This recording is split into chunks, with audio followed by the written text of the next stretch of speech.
Picture the year 1875, a time when Benjamin Franklin, a renowned scientist, first unveiled the mystery of lightning. He professed that clouds house minuscule water particles that become charged due to the fission of air. Intriguing, isn't it? Now, imagine clouds, some carrying a positive charge, others a negative.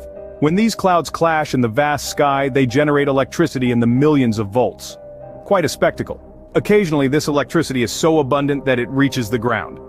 We know this as lightning, a captivating display of nature's power. Wouldn't you say? If the world of science and its wonders pique your curiosity, then you're in the right place. Stay tuned for more fascinating revelations.